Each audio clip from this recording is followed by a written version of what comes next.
Olá, graça e paz da parte de nosso Senhor e Salvador Jesus Cristo, amém? Seja bem-vindo, você está no canal Beit Fé, Escola Bíblica à Distância. Eu estou grato a Deus por poder dirigir mais uma vez a palavra a você que acompanha esse canal. Nós estamos estudando a revista Palavra e Vida da Convenção Batista Fluminense, cujo tema central para esse trimestre será Marcas da Vida Cristã. Exposições sobre as epístolas de 1ª, 2ª e 3ª João. Hoje, na lição de número 12, o tema será a marca da fidelidade. A segunda carta de João é uma das cartas mais curtas do Novo Testamento. O conteúdo revela uma grande marca que deve estar presente na vida do cristão e também expõe a maneira como a igreja deve portar-se em fidelidade. Como destinatário da carta, temos o endereçamento à senhora eleita e seus filhos. Muitos estudiosos têm debatido sobre quem seria o real destinatário da carta. Com isso, diversas teorias têm surgido, porém, a que me parece ser a mais acertada é a qual defende que o destinatário da carta seja uma igreja local, uma pequena comunidade reunida em alguma casa, tendo a supervisão do apóstolo. Sendo assim, a carta é novamente uma instrução amorosa do pastor para o rebanho.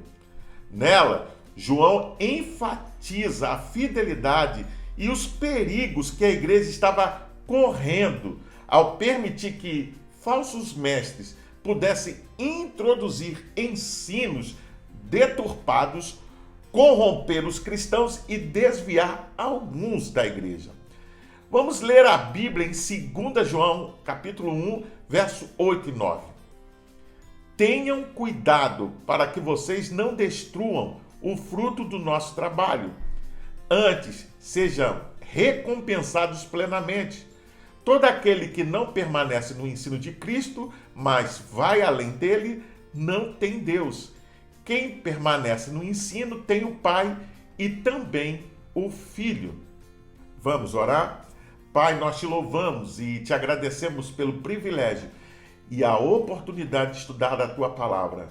Nos ajuda a sermos fiéis aos teus ensinos, aos teus mandamentos e a cumprir a tua vontade. É a oração que fazemos em nome de Jesus. Amém. O autor se autodenomina de um ancião, presbíteros. Embora não tenha se identificado dessa maneira na primeira epístola, parece que o autor destas cartas seja também o apóstolo João. Um aspecto importante é que, segundo Barclay, a própria brevidade destas duas pequenas cartas, ou seja, 2ª e 3ª João, é a melhor garantia de sua genuinidade. São tão concisas e relativamente tão pouco importantes que ninguém se preocupa de inventá-las, nem de atribuir-lhes a João. Uma folha de papiro de tamanho comum médio, ao redor de 20 por 25 centímetros, e a longitude destas cartas ocuparia quase exatamente uma folha cada uma. Pois, para este autor, segundo o comentário dele, é evidente que o ancião João era um personagem notável em Éfeso, ainda que, evidentemente, é distinto de João, o apóstolo. O apóstolo enfatiza a verdade como ponto fundamental para viver a vida cristã. Nos primeiros 4 versículos da carta, João utiliza o termo verdade 5 vezes. A verdade é a condição necessária para a comunhão com Deus e com o próximo, ou seja, a única maneira de manter-se fiel a Cristo é permanecer na verdade. Ao mencionar a verdade, o apóstolo traz luz no que diz respeito ao ataque que a igreja estava sofrendo dos falsos mestres, que foram por ele chamados de anticristo.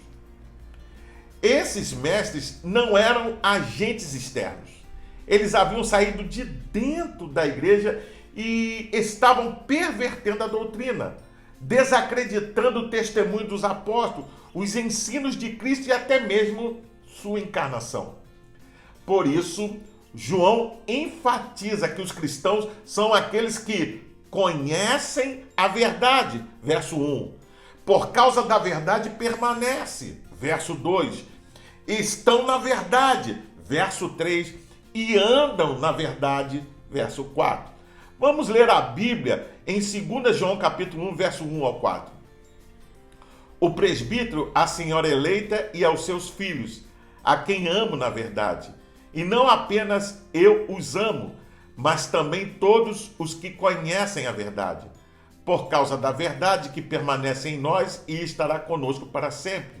A graça, a misericórdia e a paz da parte de Deus Pai e de Jesus Cristo, seu Filho, estarão conosco em verdade e em amor. Ao encontrar alguns dos seus filhos, muito me alegrei, pois eles estão andando na verdade, conforme o mandamento que recebemos do Pai.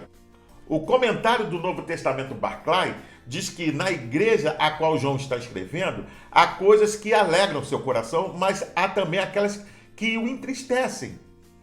Fica alegre ao saber que muitos de seus membros andam na verdade, mas isso significa que há muitos outros que não fazem.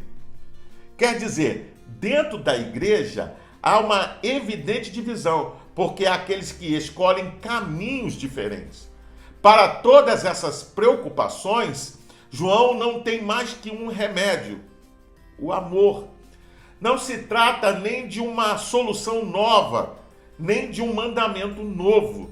As palavras do próprio Jesus são: novo mandamento vos dou, que vos ameis uns aos outros, assim como eu vos amei. Que também vos ameis uns aos outros. Nisto conhecerão que sois meus discípulos, se tiverdes amor uns aos outros. Você pode conferir isso lendo João, capítulo 13, versículo 34 ao 35. No entanto, a verdade destacada remete à mensagem do Evangelho. João, em seu Evangelho, utiliza o termo verdade para destacar 3 pontos. Jesus é a verdade. A palavra de Deus é a verdade. E o Espírito Santo que habita em nós é o Espírito da verdade, o qual nos capacita a conhecê-la. Conhecer a verdade é reconhecer a obra de Cristo, submeter-se à palavra e agir sobre a orientação do Espírito Santo. Somente debaixo desses pilares, a igreja e o cristão poderão manter-se fiéis a Deus, fugindo dos falsos ensinos do nosso tempo. João descreve a sua alegria ao encontrar alguns filhos e perceber que eles continuam andando na verdade. O amor que une o apóstolo à igreja está baseado na verdade. Devemos observar que o amor não é um salvo-conduto para que a igreja aceite todo tipo de prática. Pelo contrário, o amor deve estar alicerçado na verdade integral da palavra de Deus. Devemos não só conhecer a verdade, mas também andar nela e viver por amor dela. Vamos ler a Bíblia em 2 João capítulo 1, versos 5 e 6. E agora eu lhe peço, Senhora, não como se estivesse escrevendo um mandamento novo, ou que já tínhamos desde o princípio, que nos amemos uns aos outros. E este é o amor, que andemos em obediência aos seus mandamentos. Como vocês já têm ouvido desde o princípio, o mandamento é este, que vocês andem em amor. O comentário bíblico Wesleyana diz que antes de João advertir contra os enganadores, ele faz certo que o amor venha em primeiro lugar. Seu fardo especial é que os cristãos amam uns aos outros. Controvérsia haverá, enganadores virá, mas primeiro deve ser feito tudo dentro da atmosfera do amor. O amor pode vencer onde o argumento falha. Amor em uma situação controversa é o respeito pela sinceridade da mente do outro. A busca por outro é bom em custo para si mesmo. perdão por opiniões errôneas, bem como por motivos errados. Por isso que amor e verdade caminham juntos. Portanto, a fidelidade do cristão está na manutenção da verdade e prática do amor. Não basta saber a verdade das Escrituras e não amar. Um exemplo que podemos apresentar é o Salmo 119, onde o salmista declara o seu amor pela palavra. O maior capítulo da Bíblia Sagrada está dedicado ao amor pelas Escrituras.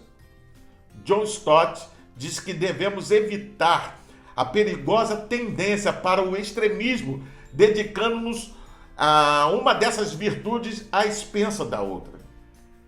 O nosso amor amolece se não for fortalecido pela palavra, pela verdade, e a nossa verdade endurece se não for suavizada pelo amor. A fidelidade a Cristo requer de nós conhecer a verdade e praticar o amor verdadeiro. Como ensina o próprio apóstolo, devemos amar em ação e em verdade. Você pode ler isso conferindo em 1 João, capítulo 3, verso 18. Ao mandamento para crer é acrescentado o mandamento para amar. Ser cristão é crer em Cristo e amar uns aos outros. A fé e o amor são sinais do novo nascimento. Não podemos falar de fidelidade sem tratar de obediência. Aquele que deseja manter-se fiel a Deus deve conhecer sua vontade, ou seja, a verdade. Amar a Deus e ao próximo, ou seja, andar em amor. E, portanto, sua vida será uma prática obediente a Deus. É impossível ser fiel e desobediente ao mesmo tempo. João afirma no versículo 4 que ao encontrar os filhos e perceber que eles se mantinham obedientes à verdade, produziu-se alegria em seu coração. A obediência é fonte de alegria, pois o cristão que caminha em obediência a Deus desfruta da verdadeira alegria. Provamos o nosso amor por Deus pela obediência, o nosso amor ao próximo pelo serviço. De acordo com o apóstolo João, amor e obediência andam de mãos dadas. Vamos ler a Bíblia em 2 João, capítulo 1, verso 4. Como eu me sinto feliz por encontrar alguns dos seus filhos aqui e ver que eles estão vivendo como devem, seguindo a verdade e obedecendo aos mandamentos de Deus.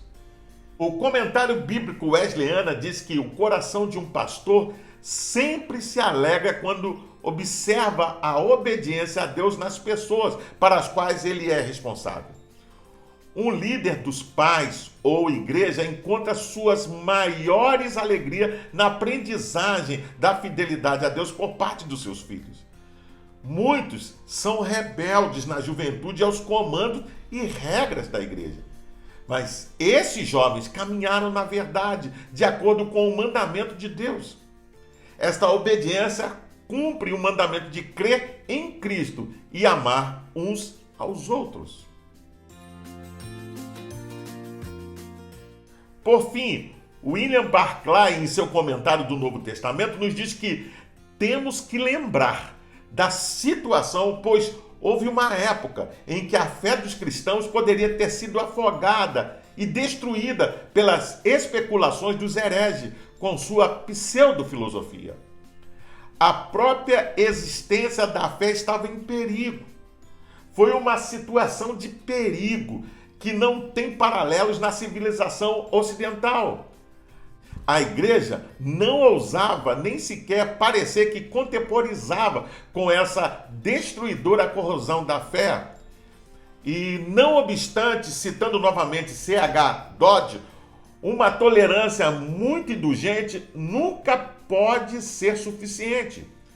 O problema é achar uma maneira de viver com aqueles cujas convicções diferem das nossas com relação às questões mais importantes, sem quebrantar a caridade nem ser infiéis à verdade. Ali é onde o amor deve achar um caminho.